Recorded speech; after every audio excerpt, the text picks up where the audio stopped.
Hindi ko gusto ang lugar na to. Masama ang kutob ko kay Anaira. Nararamdaman ko meron siyang masamang balak. Mas maaga tayong umalis dito, mas mabuti. O, diba? Ito sa pati nga. Ano yung gusto mo? Bakit nagmumukha ka pa rin dyan? Dahil bit-bit niya ang buong pamilya niya. Ayaw mo nun? Marami. Mas masaya. Masasaya ako kung ako lang ang tinuturing niyang ina. Walang iba. E paano naman yun? Kasama niya si Luwalhati. Dapat nga nalunod siya eh.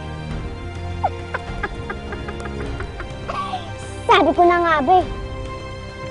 Di ba iniwan mo siya sa dagat? Pero nabuhay pa rin siya. Set! Siguro, hindi talaga kapalaran naging inanay.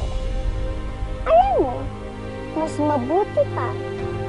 Isuko mo na ang reputasyon mo. Mas magiging masaya pa ang lahat, Anaira. Hindi!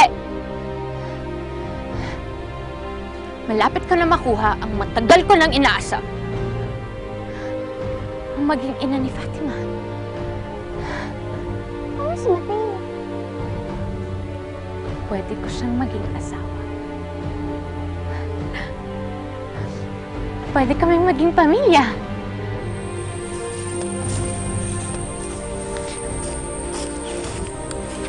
Bakit ba? Ano ba problema? Ano ba nangyayari sa'yo? Sabi ko na gusto kong sabihin. Ngayon, nasa sa'yo ang desisyon kung kailan tayo aalis at kung paano. Paano mo naman magagawa yun? Hanggat nandito si Luwalhati. Isla ko to. At sa isla ko, ako ang magdidikta kung sinong mabubuhay at kung sinong mamamatay. At si Luwalhati. Patay?